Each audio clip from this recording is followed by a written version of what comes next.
The slave market on Viridian Station buzzed with activity. Aliens of all shapes and sizes moved between cages, examining the merchandise with cold, calculating eyes. The air smelled of strange spices and fear. Silara Tivash walked through the market with purpose. Her blue skin shimmered under the harsh lights, and her six-fingered hands clutched a small device that showed her bank balance. As one of the richest merchants in this part of the galaxy, she could afford any slave she wanted. "Looking for something special today, Mistress Stilara?" asked a thin, green-skinned alien named Grek. He bowed low, his eyes never leaving her jewelry. "Just browsing," Stilara said. She wasn't actually planning to buy anyone today. She already had 10 servants at her mansion on Navera Prime. But something about the market always drew her in when she visited Viridian Station for business. Grek smiled, showing too many teeth. "We have fresh stock today. Some rare specimens you might find interesting." Stilara was about to walk away when she noticed a cage at the far end of the market. Unlike the other aliens who cowered or begged, the creature in this cage stood tall. It looked almost like a Tyrillian, but with less hair and pinkish skin. "What is that?" she asked, pointing. Grek's eyes lit up. "Ah, you have excellent taste, mistress. That is a human from a newly discovered planet called Earth. The Draxians found them just last year." Stilara moved closer to the cage. The human was male, with short brown hair and strange blue eyes. He wore torn clothes and a shock collar around his neck, but his gaze was steady and calm. Most new slaves showed fear or anger, but this one seemed to be studying her. "Are they intelligent?"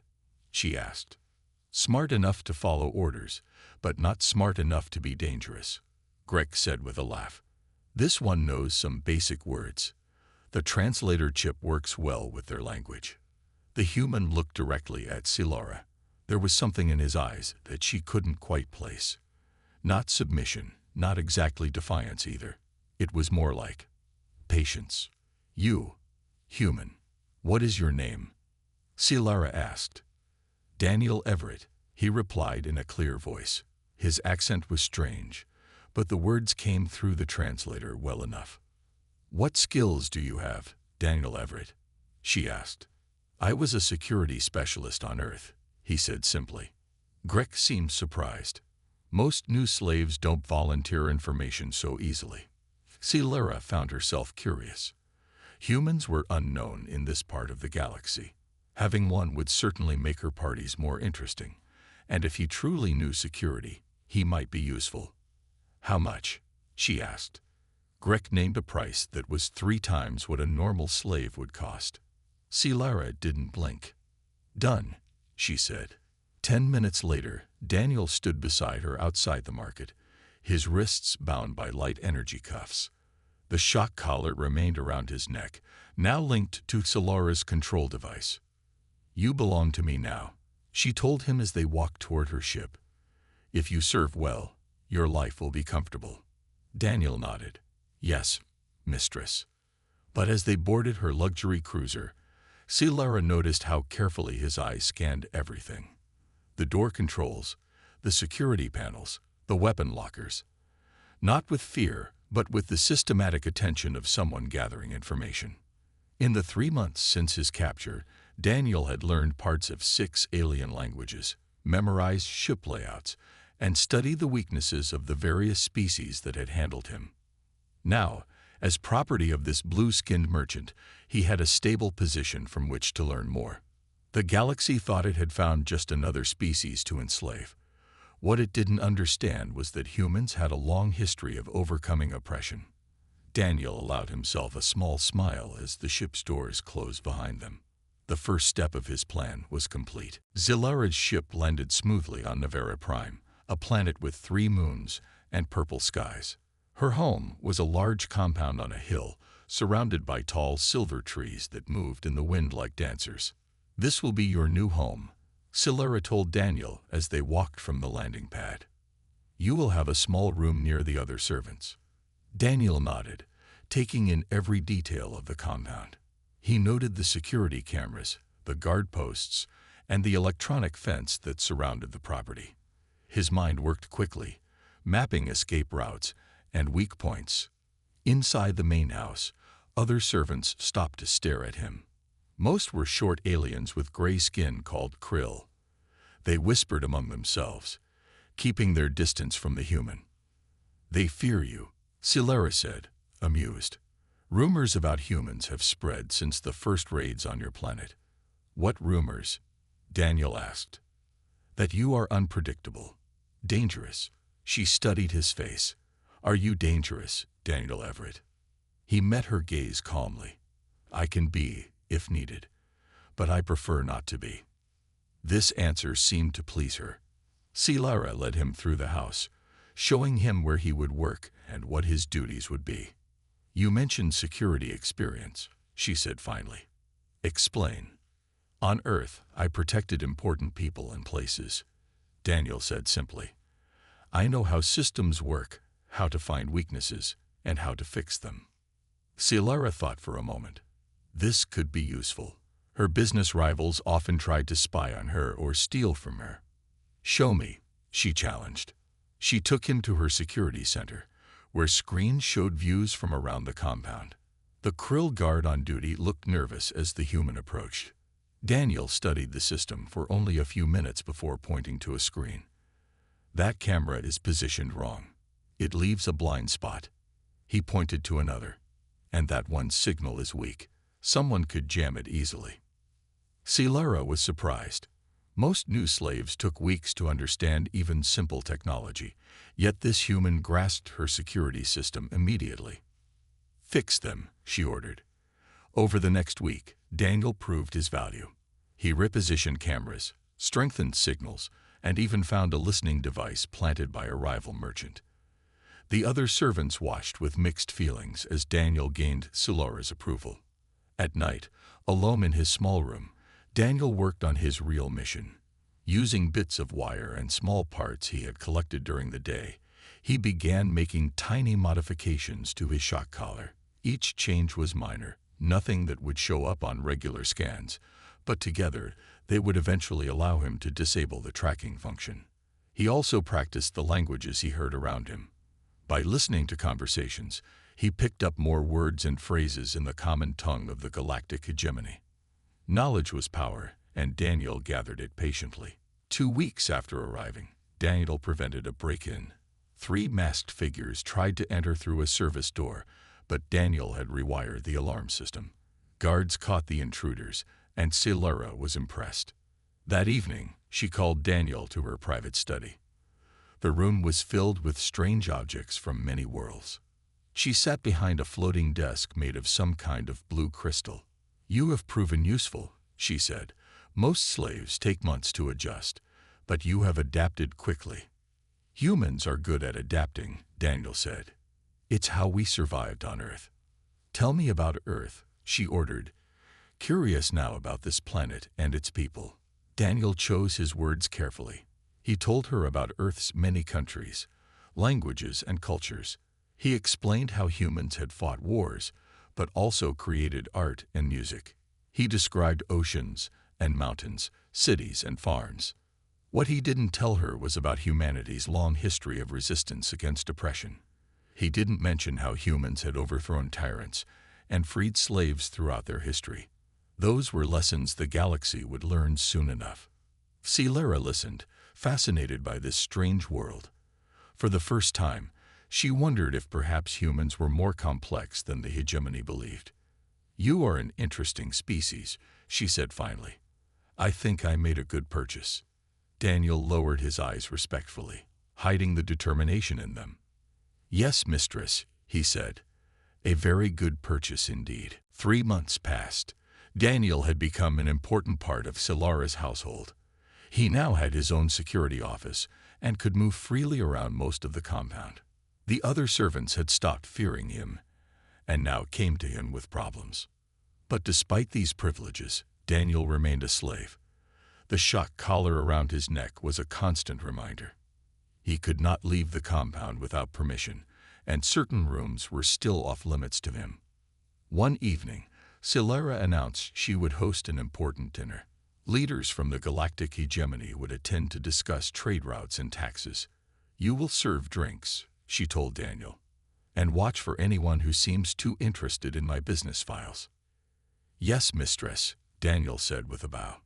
The night of the dinner arrived. Alien officials in fancy clothes filled Silera's dining hall. Daniel moved quietly among them, filling glasses with colorful drinks while listening to every word.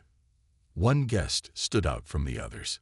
He was human, the first human besides Daniel that anyone in the compound had seen. His name was Gregory Voss, and he wore the uniform of a hegemony military commander.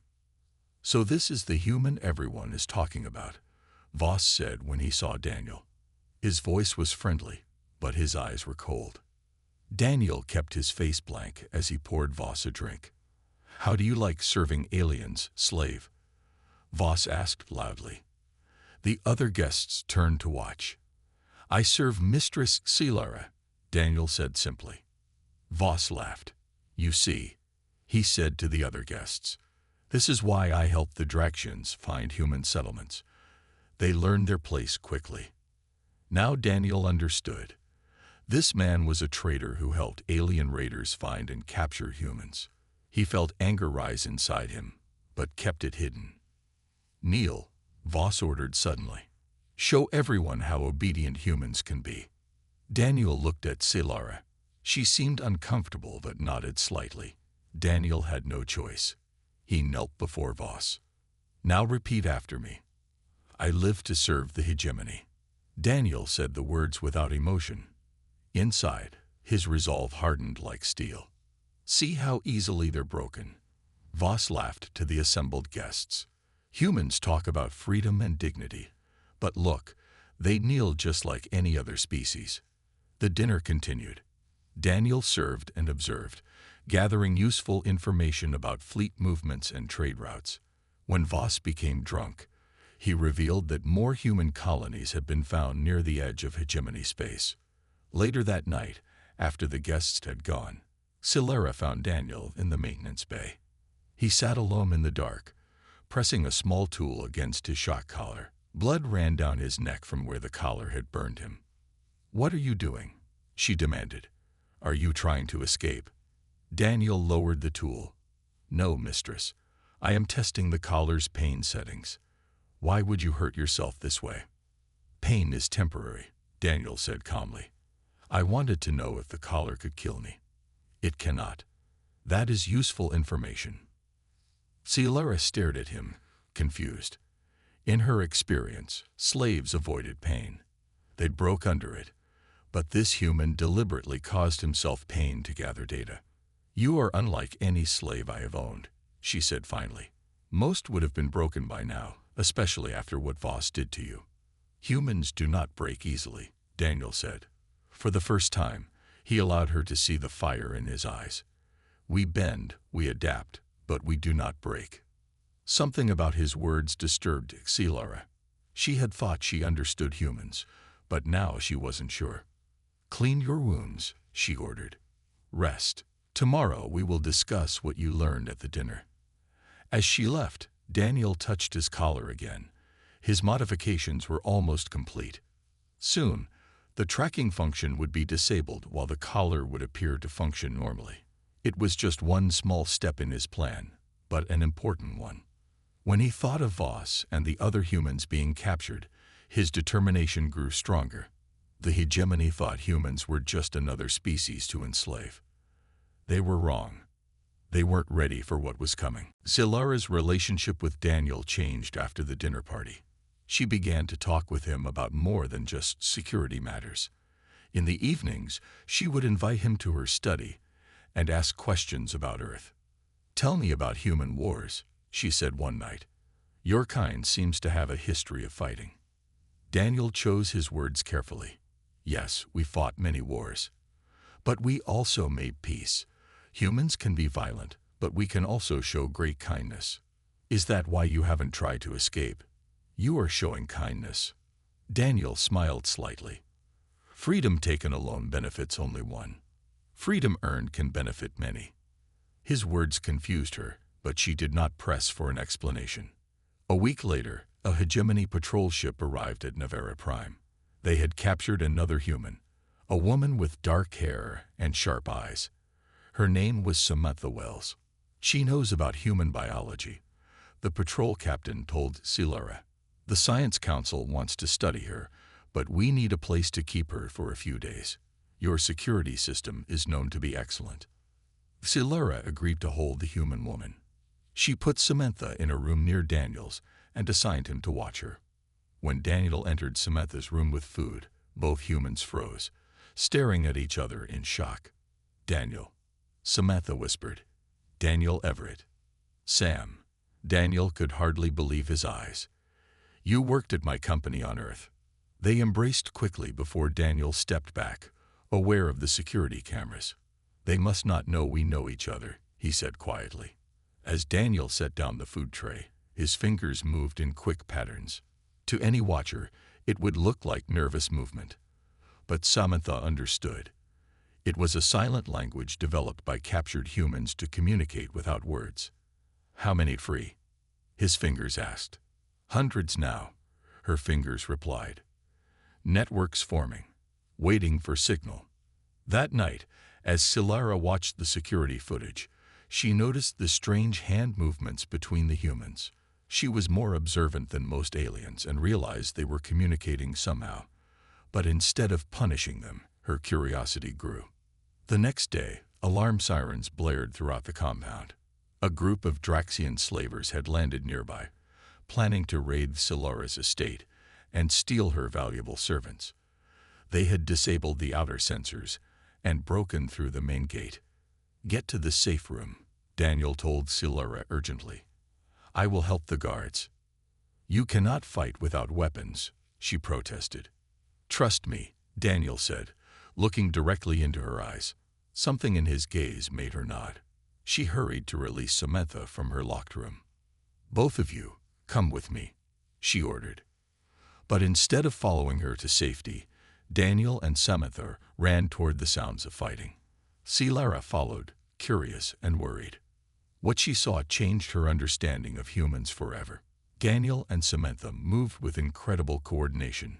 They used garden tools as weapons, striking with precision at the Draxians' weak points. They protected not just themselves, but Silara's other servants as well.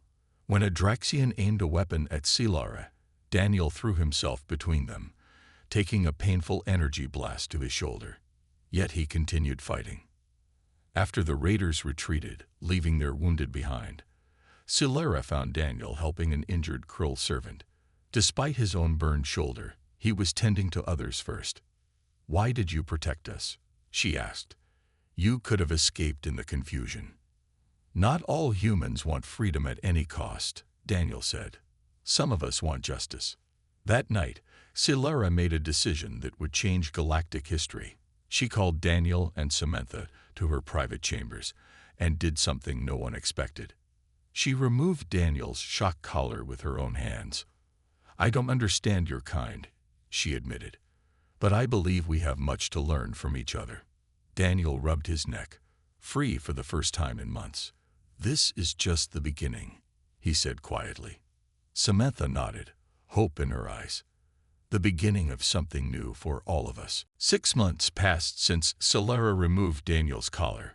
On paper, he was now her security consultant instead of her slave. Samantha had been given a similar position as a cultural advisor.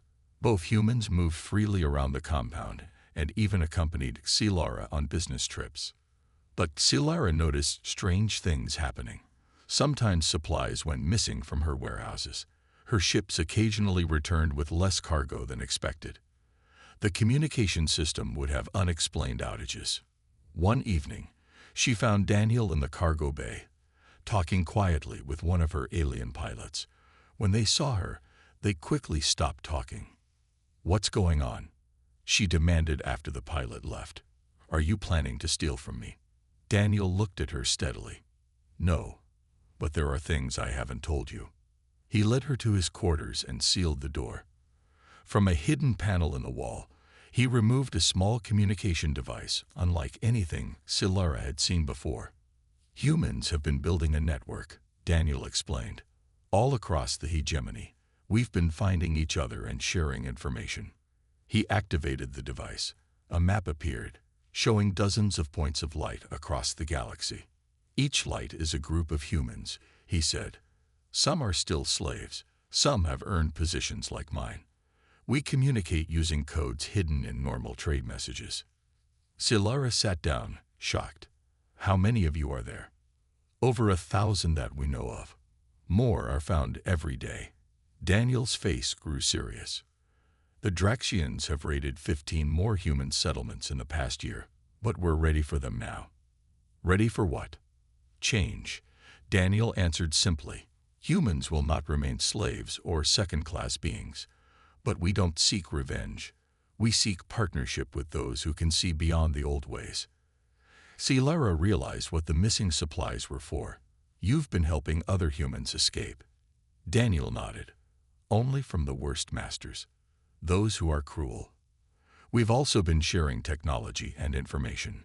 Before Silara could respond, her communication system buzzed. A hegemony security officer appeared on the screen. Merchant Tivash, the officer said coldly. We have reports that you are harboring dangerous humans. We will arrive tomorrow to collect them for examination. After the call ended, Silara turned to Daniel. Examination means dissection. They want to study you. I know, Daniel said calmly.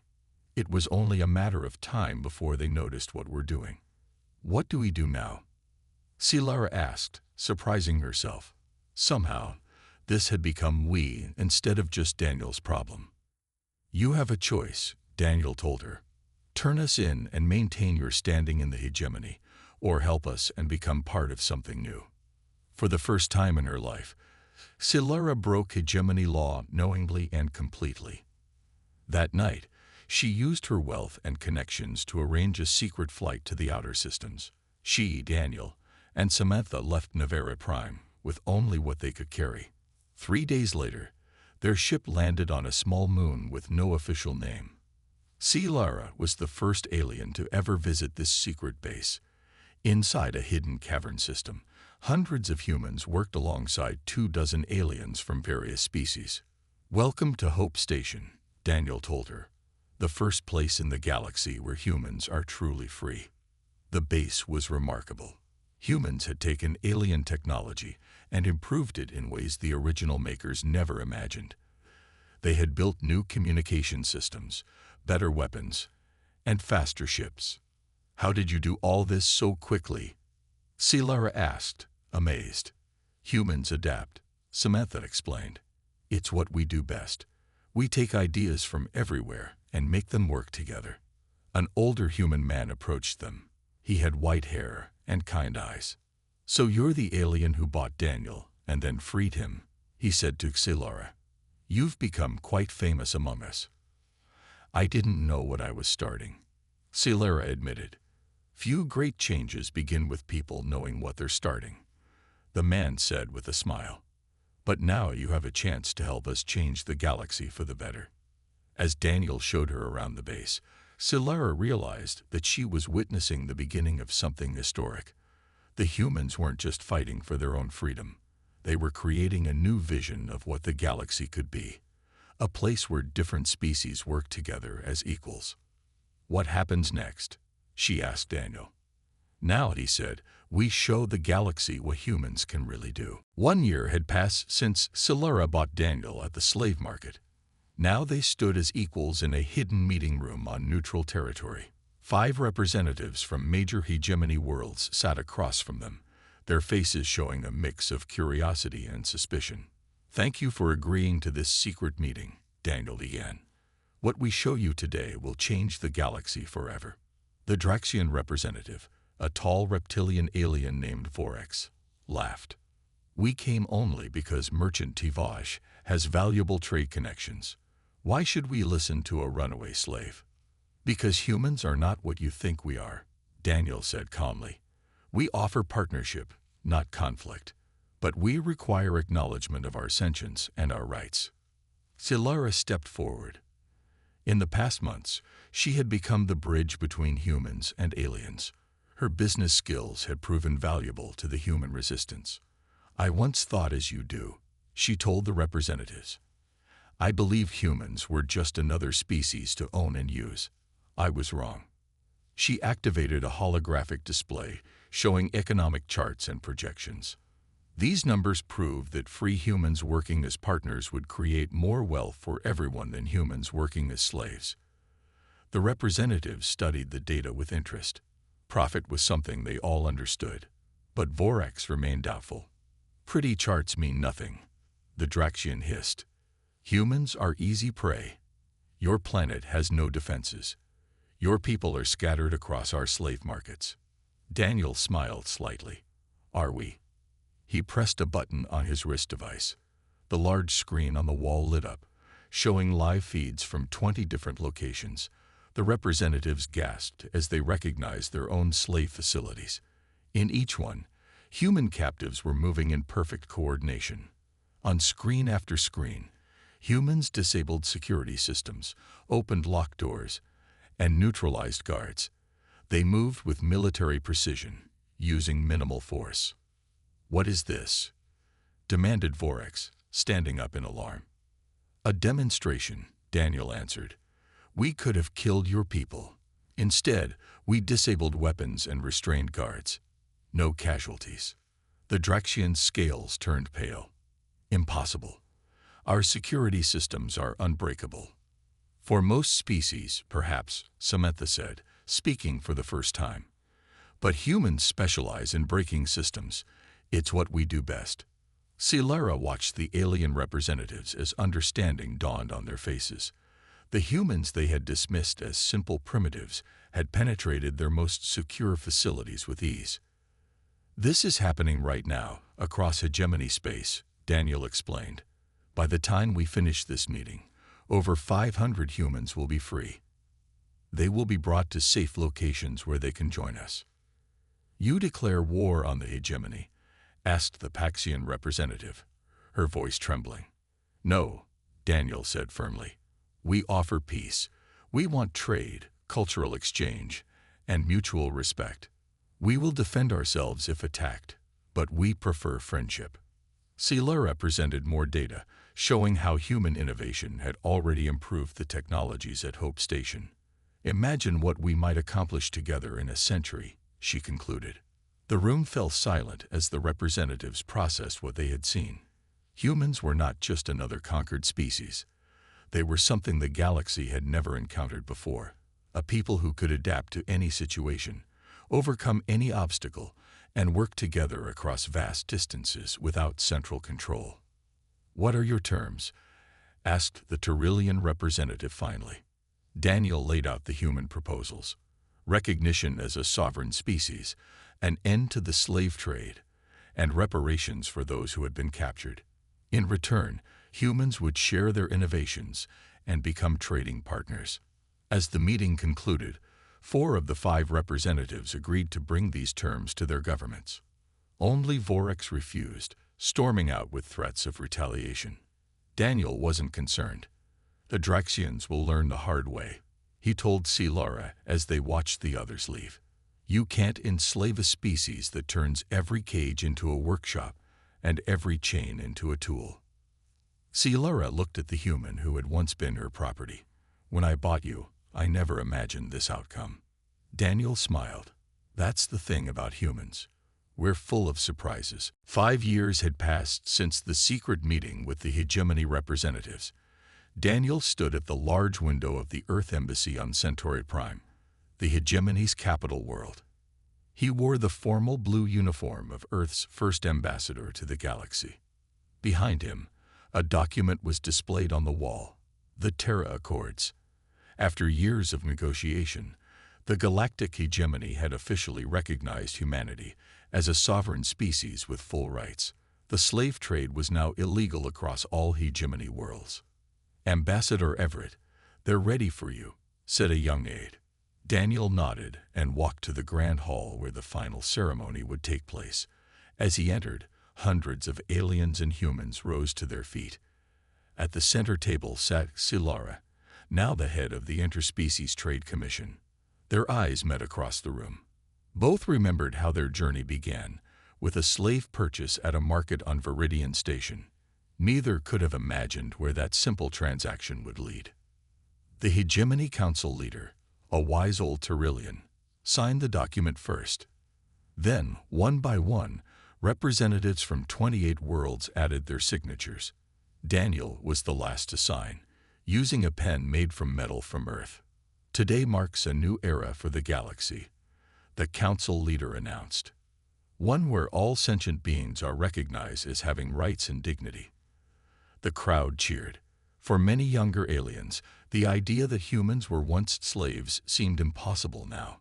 Earth ships traveled freely through hegemony space. Human innovations in technology, medicine, and art had transformed galactic society. After the ceremony, Daniel found Silara on a quiet balcony overlooking the capital city. "Did you plan this from the beginning?" she asked him. "When I bought you at the market, did you already see this future?" Daniel smiled. "Not exactly. But humans have a saying, 'Give us an inch and we'll take a mile.' You showed me respect when you could have given cruelty. That small kindness changed everything." Below them, human children played with alien youngsters in the embassy gardens. They spoke a mix of languages and invented games that combined traditions from multiple worlds. "The most interesting change isn't in the laws or the technology," Silara observed. "It's in how people think. Many species that took slavery for granted now question all their old assumptions." She was right. The human concept of universal rights had spread rapidly, changing cultures that had remained static for thousands of years. Some conservative aliens resisted, but younger generations embraced the new ideas. The Draxians had fought the changes the longest. After their slave raids were stopped by a united human hegemony fleet, they had threatened war. But faced with superior technology and overwhelming numbers, they eventually surrendered. Now they were slowly joining the new galactic community. "What's next for humanity?" Silara asked. Daniel looked up at the stars. "Exploration. There's so much we haven't seen yet, and Earth is sending teachers, doctors, and engineers to help worlds that need them." A group of former human slaves had established a colony on a newly discovered planet. They named it New Beginning and welcomed aliens who shared their values. It had become a symbol of what the galaxy could be. As night fell over the capital, lights came on in buildings of all shapes and sizes. Species that once enslaved each other now worked side by side, creating a civilization greater than any could have built alone. "We weren't ready for you," Silara admitted, echoing words she had said years before. "That's the thing about humanity," Daniel replied with a smile. "Nobody ever is, but once they know us, most find they're better for it." He looked out at the galaxy that had changed so dramatically since he was first captured. The shock collar that once bound him was now kept in a museum, a reminder of how far they had all come. What had begun with one alien merchant buying a single human slave had led to the transformation of an entire galaxy, not through conquest or violence, but through resilience, adaptation, and the unbreakable human spirit. The future stretched before them, full of possibility.